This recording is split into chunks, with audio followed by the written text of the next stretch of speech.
Hey everyone, welcome back to Two Moms, Too Much Coffee. We have Tempest here, and we also have. Hey guys, it's Jashelle, and today we have a really special guest with us, Priya. And this is one of those conversations that's going to hit on a lot of different layers of motherhood.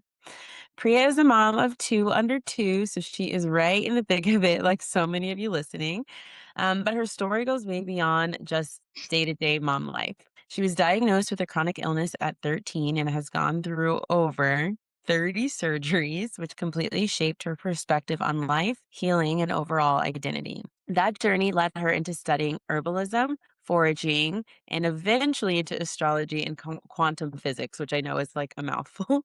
But I also know it sounds like a jump, but when you hear her explain it, it actually connects in a really powerful way. Now she's an entrepreneur helping others understand themselves through astrology, healing, and reconnecting with what she calls the natural mechanisms we already have access to. And one thing that really stood out to us when we were talking to her is how she describes motherhood as this mirror, learning who you are, where you need to still grow, and what unconditional love looks like in action and not just a feeling. So today we're going to talk about her journey, how motherhood changed her, and then she's actually going to do a birth chart reading for our kids, which I am really excited about, but a little nervous. Welcome, Priya. Thanks for joining us. Thank you for having me. Like I said, I'm super excited to be here, a part of this podcast and journey with you guys in this conversation. So I'm ready. And I want everybody to know that this is our second time recording. So we will get through it this time and it'll be fantastic. Yes, it will. But yeah, we're here now and I'm excited to jump right in. And you shared some details with us, Priya, but I'm excited for everyone to hear. So, jumping right in, you said that you're learning how to balance being present with your kids while still ultimately making space for yourself. Can you tell, well, myself, because I only have one kid, but also the listeners, what does that actually look like day to day with having two under two? Right. So I basically bring them into the equation with me.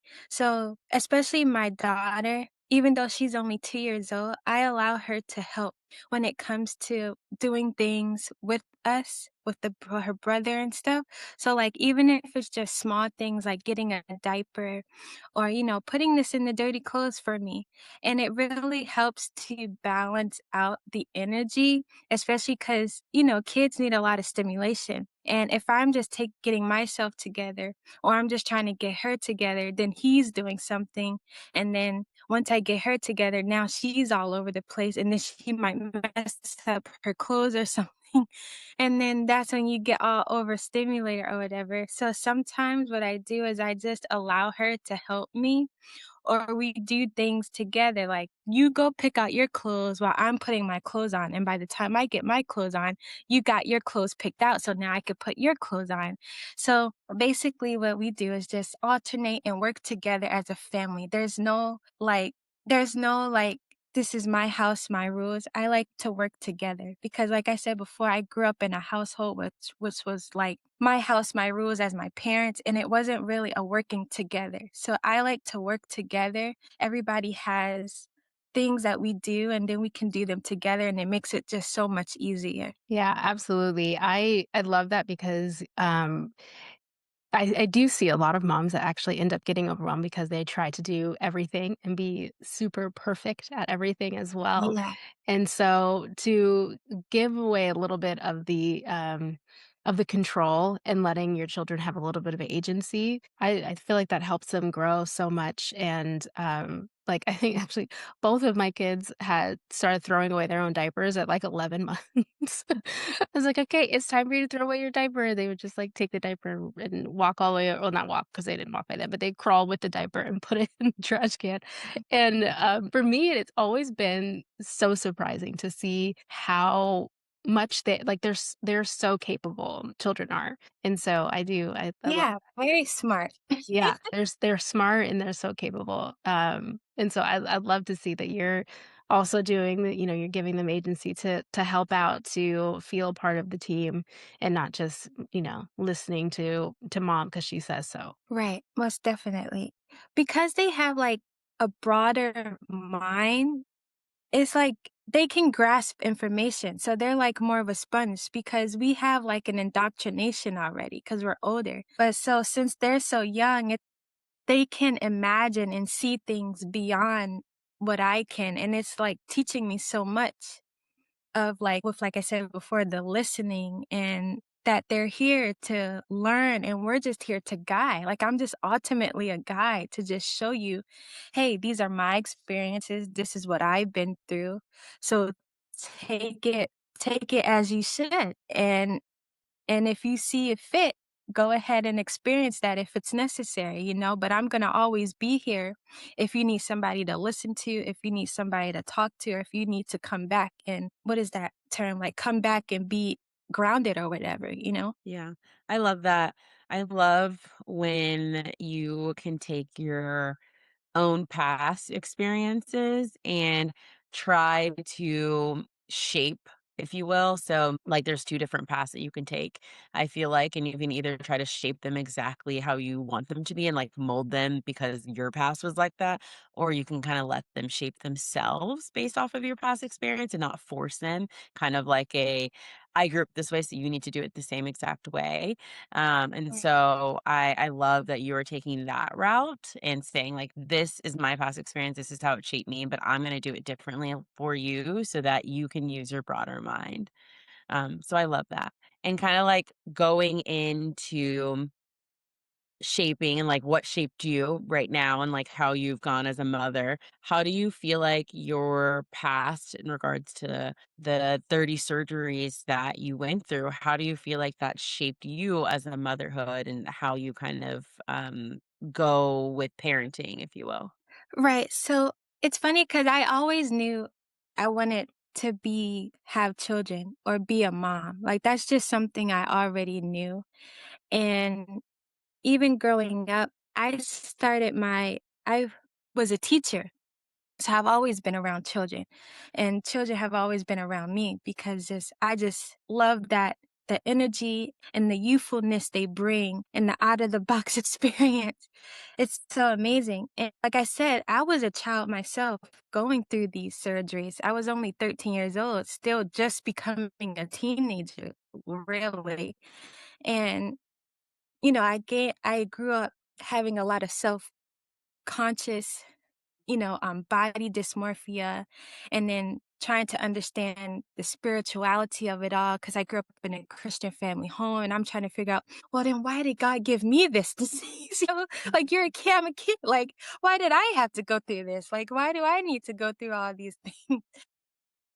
A lot of that brought me into this spirituality, brought me into this herbalism in the food intake because I mean, you grow up as a kid sick, so you're trying to figure out maybe it's the food, you know, maybe it's how my parents brought me up with eating. And then once you get into this sickness, it's like, okay, now if you're teaching me about Christianity and God has the power and all this, then why am I the one with this? Like, what is going on? Like, that's basically what my brain was going through for the past years from 13 to 24. So it's like going through that and then being in a household that was very strict, very uh, like based off of obedience, and if you didn't obey then you don't get what you need. So it's like I didn't really have an express to be my true self. It was more so just do what they say, get good grades, and just try your best with whatever they're telling you to do because if I had something out of the box it was viewed as disrespectful. It's like I couldn't have a voice. So now coming into my own household, I'm, like, completely opposite. I don't I don't do any of that, I don't have that type of mindset because I know what I went through in life, I don't want my kids to go through in life, because of how I was raised and who it made me to be. Not saying who I was is a bad person, but it's just that I know I went through a lot of traumas and I had to heal a lot of stuff before I got to this point of this journey. So it has shaped me to see, okay, this is how I was raised. So I want to change it a little bit and create new experiences in life for my children. and myself, to be honest. So yeah. I love that. I also grew up in a Christian household, and one of the things that, like, I feel like I struggle with as a mom is so I grew up with, like, me and my sister, we had to be involved in everything in the church. So, like, we did the speeches, we were in the choir, we were the ushers. My sister did, like, the dance. I think she was called, like, Holy Ghost Girl. Like, we did literally every single thing. And my mom, is like, "Why is Naya not in the church? Why is she not doing this, and why is she not doing this?" And I think me and my sister both have this mindset where we're kinda like, we want her to make the decision of, like, how involved she wants to be in church, and it, almost I know it just, like, kills my mom inside, and she, like, Mhm. tells us, but it's hard because 'cause we're like, "Well, we know what our experience was. We don't want her to go down that same path. We want her to have freedom, if you will, to make those decisions. We both believe in God. We both have faith. I thank Him every single day, but I also don't have the feeling of I need to have myself and Naya be involved in all of these things. And so it's funny that you say that, like, you, because of how you grew up, you're doing opposite with your child or with your children, because you want them to have that freedom or you want them to Yeah. be able to, like, mold their own brain, and so I totally get that Yeah. 100%. They have a voice. We all have a voice. We're all our own person. And I feel like I have my beliefs, you have your beliefs, and it's okay for my children to have their own. Like, I'm going to teach them my ways, but they might not want to do what I do. And that's going to be okay. Like, I'm not going to force them to partake in what I partake. I'm going to give them the guidance, just like I wish my family did, but of course they did things differently. But it's okay not to believe in the same things. But what is good is that we can come together and work together and build something together, but it doesn't necessarily mean we have to believe in the same exact things in order to come together. Yeah. Yeah, yeah, I definitely agree, and I feel like, our parents had the tools that they had, and we've learned and grown from those tools they used with us, and now, we are using the tools, and Yeah. we'll see if we end up messing up our kids or what they go to therapy for. I think everyone Um should be in therapy, so it's fine. Right. Absolutely. But our past shapes us so much, so I could see how, you going through I don't wanna speak for you, but I imagine, like, 30 surgeries is probably fairly traumatic. Yeah, So going through, that trauma and, like, being like, "My kids are not gonna go through that. That's not what's gonna happen," and, learning and growing from that. absolutely. Yeah, and so also we want to talk about your journey from going from herbalism and foraging to astrology and quantum physics. What connected those for you? So, like I said before, going through my surgeries and things and the illness I was diagnosed with, and growing up in a Christian family home, it just led me down, as they say, the rabbit hole, and I just couldn't understand the concept of there being, God.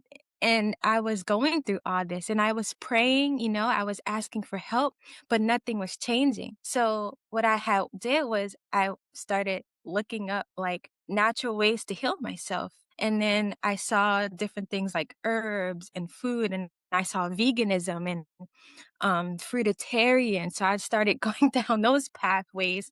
And as I eventually went down those pathways, I ended up going to this school in Maryland called the Ecology Institution Freetown Farm, where I learned about foraging and farming and cultivating your own food and cooking your own food. Because I grew up in a home where you cooked your meals all the time, but I had brothers. Once my brothers were born, things kind of started to change and we started, eating out a little bit more. But me personally, as a young child, I grew up with my parents always cooking all the time. So it reintroduced me to cooking and actually cooking my own meals, cooking for myself, seeing what's in my food. And then as I was going into that, I don't know how, but I started to look up something and astrology came up. I really can't tell you how I got to astrology, but I did. And I got into astrology. And then I've always been interested in mathematics and physics when I was going to school. So learning how like your mind is connected to what you create in this world and how nature and the trees and the birds and the bees and we are just creatures of nature just all came together because it helped me to realize I'm taking accountability. I'm making the food. I'm the one deciding what I'm consuming internally and externally. So it just all came together once I started to go down these certain doorways of the herbalism and the quantum and the astrology. Yeah, yeah, that I mean, honestly, that sounds like it makes sense to me. That path, like, the leading onto the path, and then you said you don't know how you got into astrology, but I'm gonna say that the stars aligned. Yeah, it was all aligned to be that way. Yes. So, for those who may be listening who maybe are a little skeptical, how do you explain astrology in a way that actually makes sense? So there's nothing to be afraid of when it comes to astrology, because I know there's a lot of misconceptions, and especially for those, if you are listening that grew up in the Christian home, that it has these misconceptions, but it's honestly just a blueprint of who you are. You know, like when there's a new building that's supposed to be built and they have the blueprints of the building. That's basically all your natal chart in astrology is. It's just the blueprint of the plan of the human, of you, your character, and each house is associated with different parts of our lives. So your personality, your subconscious, your value system, your family, your roots, and it's just basically who you are as a being. So it's nothing scary or unknown. It's all you. And the only thing that would be scary, I guess, is somebody having your chart and reading it to you because it's like, how do you know this information? So yeah. Yeah, no, that I mean, that I I love the way that you said that, thinking of us as, a blueprint. Is that what the, architects call it? Yeah, it's a blueprint, you're Yeah. right. Thinking of it as a blueprint and there's just connections with inside of you and who you are. I'm a full astrology believer. I love it. And so I'm really excited for our next segment where we're going to get into the birth charts of our two daughters. But I just wanted to also say, I love the way that you preface it and let us know how, for the skeptics, just to think of it, Right. not so serious, but it is like just, who you are and you don't have to be so skeptical. Right. Oh, I do want to say that I studied the Vedic astrology. I forgot to mention it because I know a lot of people are know Western astrology as the mainstream astrology, but Vedic astrology slash Yodish, sidereal, these are all the same terms. They're just different terms for it, is the cosmic alignments that are happening within the sky right now as we speak. Western astrology is about 27 degrees off ahead. So right now, we're in Aries season, according to Western astrology. But according to the constellation and the cosmic energy in the sky, we're still actually in Pisces season. So that's just a little information for you guys if you didn't know the difference between the astrologies. No, that's good information because I didn't know that there were multiple, there were two astrologies. So that's actually really cool. So we're actually in Pisces season based off of what you Yeah. studied. Yes. But And what we're used most, to is like Aries right now. yeah, because the Western astrology is based off of the Gregorian calendar. So the calendar dates, but the calendar dates can be changed. The cosmics can't be changed. So that's the difference. I was going to say that's super interesting, and it's making me more excited to get into the birth charts. So Mm. you gave us kind of like a nice background of astrology in general. So what goes into a birth chart? Like, what can it actually tell you about a child and me and Tempest's children? Honestly, everything. It can tell you everything. It could tell you everything. It could tell you even about yourself as a parent. It could, yeah, it could tell you about how your child will grow up, who your child will grow up to be, the things they might go through based off of the aspects and the angles. It could tell you who they are now, of like and how they might do in school, or if they won't do well in school, if they do better at home school, or if they do better at going out and socializing, or will they be an introvert? So, I mean, it just depends on what exactly you want to know, to be honest, because astrology can tell you everything. It can tell you what you've been holding on to. It could tell you what you need to work on, your career, your life, your jobs. So it honestly just depends. Relationships, marriages, it just depends on what am I looking for? What do I need the answer to and everything. Yeah, I think I now take back when I said it's not scary because that sounds terrifying. I'm nervous. Yeah. Don't worry, nothing to be nervous. Oh, okay. Are we ready? Yeah. So, Priya, I know that you had, we asked you to do these birth charts, and I know it takes a lot of time to, do a birth chart. So, I know to my understanding, this is um, a shortened version of the birth charts for our two girls. So Sequoia has a Scorpio rising. So her personality, character as of right now, she's very emotional. Like I was saying, with the aspect of the sun and the Mars being in opposition. So that means her character, like her ego, what she's aware of, and then her actions, her desires are going head and head. So that could be like she acts on something, but at the same time, it's like, oh, I didn't mean to do that. I kind of want to do this now instead. Her emotion is in Cancer, so she's very needy. She's very um, caring and loving. And the relationships that she has with other people are very grounded in wisdom and understanding when it comes to a broader perspective of life. Fourth house has Chiron here. So there could be some prone tendencies when it comes to accident with like maybe like dental mouth issues. I don't know if he uh, maybe have a lot of teeth issues or whatever yet, but I do see that here. And then within the fourth house, there's Neptune here, which represents like illusionment and how can I say this? With Pisces being a spiritual aspect or a subconscious sign, and Neptune being there, there could be some things hidden or not being seen all the way when it comes to maybe you explaining things to her or telling her things, and then but her personality and her characters she gives off when she goes into like physical world is very maybe timid and quiet, because as a Scorpio she holds it all in when she goes out into the public eye. So like within home she's probably totally different than who she is when she gets out in public, because she probably keeps it to herself until she gets back to the house. Yes. I am unsure she has no mouth issues yet, so let's hope not. But if it is, it's going to be her dad's fault because he's got a load of messed up teeth. Best. They're fixed now. That could be where it comes from. It probably comes from his side of it. Yeah, definitely. So, But also interesting. She certainly. But I do feel like most children, but she seems to be very intellectually stimulated. That's for sure.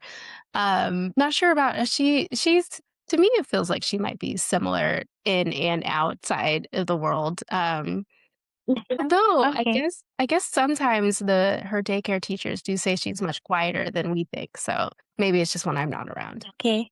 Because, I do see the Scorpio rising, and that could be more timid and quiet when she goes out into the public eye, like when you're not around. But when she gets home, she's maybe more rambunctious or has a lot more energy and more extroverted in the household than she is out in the public. Yes. She could seem probably more uh, controlled and balanced in the public eye in her social groups and loving. Not saying she's not loving, but like the energy of like she has more of a grounded and timid part of her when she goes out into the public world, because she keeps it inside with who she truly is. She doesn't show that to people unless she's comfortable with them. Yeah. Yeah, that's On fair. type of. Oh, she does have Uranus in the sixth house, so that's pretty cool. So the sixth house represents like your daily routine. What's that saying to me is like probably when she's in daycare or things, he brings innovative attributes to her, to the people around her. So innovation, her Mercury is in Sagittarius. Her Mercury is in Sagittarius, and that represents like the mental stimulation that she probably needs a lot. But she might end up having a very intellectual way of speaking, and her speaking could bring things into existence. And when I say that, I mean her ideas are innovative. Like they can change. Her personality can bring change and innovation into a workspace. If that makes if that makes Mhm. any sense to you guys, I hope so. And then she has the wheel of fortune there. So her fortune comes from health hobbies that deals with health and health and wellness, especially when it comes to maybe the things that she's doing within her regular basis or like going to school and things of that nature. So yeah. I love to hear it. And She's a creative being. my yes, and I see her fifth house is Aries as well, and her Mars is in Cancer. So the things that she probably will enjoy as time goes on, or what she likes when it comes to her creativity or how she expresses her soul, how she expresses herself on a daily basis, she has to have some type of like emotional connection to it. You know how some people can just create things and they don't have to have an emotional tie to it. They can just create and be like, oh, okay. But not for her. She has to have a connection with it on a deeper level when she creates something. And then sometimes she might be, what is that term? I want to say impulsive or go back and forth with how she might want to do certain things because her Mars is retrograde. So that just means when something is retrograde, don't be scared. That just means that you go back and forth. You have to re, it's the R's, rewrite, reevaluate, re-understand, things of that nature. So when it comes to her actions, she might have to go back and forth a lot to make sure that they actually are emotionally in line with how she wants to act on it because a lot of her actions will be tied to her emotion, to her emotional stability. So Okay. yeah. I can handle that. I can handle Yeah. it. Well, I'd love to hear it. I'm excited to see. It, and it's so amazing. They're born a day apart. But they have quite the same aspects. But what makes them different is their rising sign, of course. Okay, her sun in Pria is actually in the 12th house. So that's gonna be very inner creative. So I feel like there's a lot of transformation when it comes to the 12th house energy. It has a lot to do with the subconscious and spirituality. But because it's in Capricorn, it's very grounded here. So, and also the Mercury is in Sagittarius as well. So they have a lot of the same things. It's just that the houses are different here. So a lot of her stimulation is gonna come from a spiritual aspect or understanding things on a more deeper spiritual level. And how can I really put this is because the 12th house is something you cannot see. You know, it has a lot to do with the feelings and the energy. It has a lot to do with your imagination. So she could have a really vivid imagination.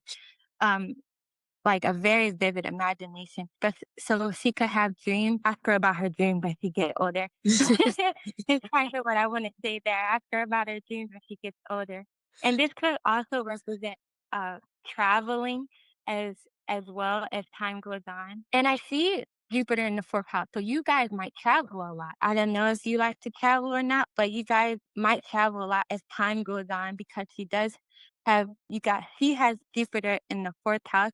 The fourth house of Taurus here is telling me it's very, you might have grew up in a traditional home, but you're not raising her in a traditional home. It's changing because Uranus is in the fourth house here, and that represents innovations and changes within yourself, and then innovations and changes within your home. So you might have grew up in a traditional family home. I don't know, married with your mom and dad or whatever, but the way maybe you you do it here is going to be completely different. And it's expansion with the Jupiter retrograde. There could be a lot of back and forth within the household as well. There's Chiron here in the second house and Pisces and Neptune. So that represents the value system, the second house. I see Chiron here as well within Pisces.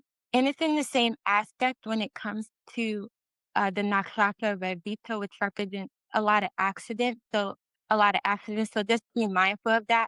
I don't know, maybe like trips and falls and hurting themselves a lot. He has a moon in Leo. So that's funny. She has a moon in Leo instead of your friend. She has a moon in Cancer. But the opposition is still the same when it comes to her sun and her Mars. So once again, that's still telling me that her personality, her character, and her action are going head and head with each other. So she might also do the same thing, especially because it's in the sixth house.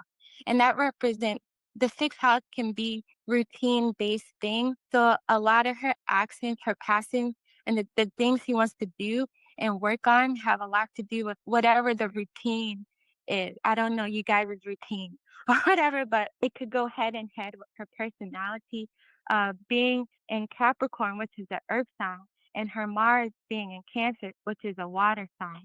And then, but because her moon is in Leo, that tells me, and within the seventh house, she has her emotional state or her needs are are very self-centered.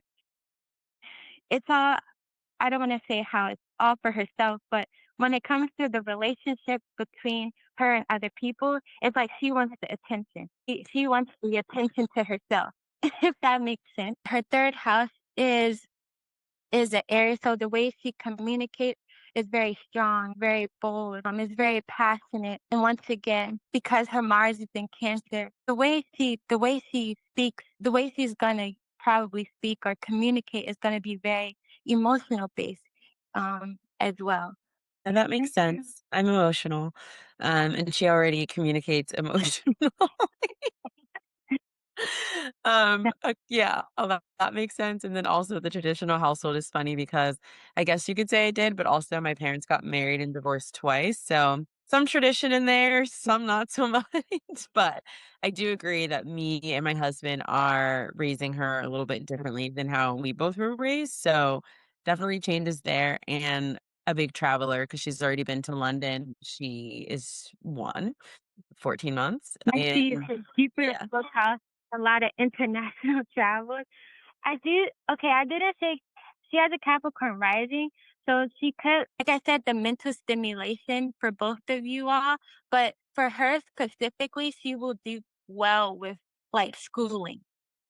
If that makes like things that are more structured because of the Capricorn represent structured work and routine and the schooling system. So she has a more mind frame of like a hard working, very hard working, and wants to achieve those hard work through probably education, higher education. And she has Venus in the first house. Yeah. So oh yeah, definitely personality is giving hard dedic working closer to her dreams, very artistic when it comes to how she's gonna work towards it, but very determined and focused to work on herself and the goals and the dreams that she had. I love that, especially the routine and structure because I'm type A. That is gonna be beautiful. To talk to structure. I love this so much, and I'm so excited that we were able like, you did this for us because I know it was a lot. How do you feel like we Tempest and I can support then based off, like, what you're saying? Course, that would be me looking at the Lilith sign. Because I'm like, I'll beat her. Lilith is in Virgo. And remember I was telling you about the routine? Her Mars is in Scorpio routine. So Lilith represents your your repressed energy. So for it to be in Virgo, Virgo is about your routine and structure and your daily life and your practices. So I think by supporting her and just within the routine is going to be important, instilling a good routine within her and a good relationship within yourself with her as a mother because she has the wheel of fortune there and allowing her to really express her dream and get to understand her on a subconscious level. Like ask her about what do you dream about or what do you think about, on the daily basis? That would be really helpful, especially because she has Mercury in Sagittarius and continue that traveling as well. I mean, I don't have to tell you that. You probably guys would be like, but yeah, that's gonna help her to really hone in on these dreams and these aspirations that her meaning of life is going to be based off of Libra, and she has Venus in her first house, and Venus rules Libra. So a lot of her personality is gonna come through you guys going places and understanding the relationship she has between you and her father. Sequoia. Okay, so she has the same thing. But hers is in the 10th house. Hers is in the 10th house. She has Leo in the 10th house. Okay, so remember how I told you that she could probably be different when she goes out in public and then when she comes back at home. So what I'm seeing here is Lilith in the 10th house is that I don't so maybe you can help her with not being afraid to express herself when she goes out with other people. Don't be afraid to be who you are. It's basically what I'm seeing here when she goes out into the public world or she shows herself, in the social groups and surroundings. Yeah, yeah, that's And easy enough. Something else she probably got from her dad. don't be afraid to express yourself with other people or be afraid to show your true self with other people. It's okay. You are safe within yourself as well as a good way of explaining it or understanding it. Um, but that's what I see there for sure. I love it. Well, I can Yeah. do that. Yes, and thank you so much for doing this for both of the kids and for chatting with us as well about your upbringing and your path as a mother. Is there anything that you would like to plug? Is there, how can our listeners reach you and connect with you and maybe get a birth chart reading from you? Yeah, of course. I have a website, c3tarot.com. And it's spelled like the C, so SEA through tarot, TAROT.com. And on my website, I have a lot of information when it comes to astrology and herbalism. So I have my apothecary on there as well if you're interested in learning about herbs or learning about astrology itself. I have a bunch of information. My website is like a teaching website, basically. And if you go to the store, that's where all my services are. So all the information is free. The only thing that's not free is my service to give you a reading or everything. But if you want to learn how to read astrology yourself, or you want to learn how to make um, different ointments or oils or learn about herbs, all that information on my website is free to explore and navigate through yourself. Awesome. And are there any socials they could follow you on? I like to talk about it's my TikTok, and my name is just Pria. My name's Pria on there. Awesome. Well, thank you so much for connecting with us today. I hope that you had fun with us. I know we had fun with you and learning all about our daughter's birth chart. It was so fun. Um, and Shelley, you want to close us out?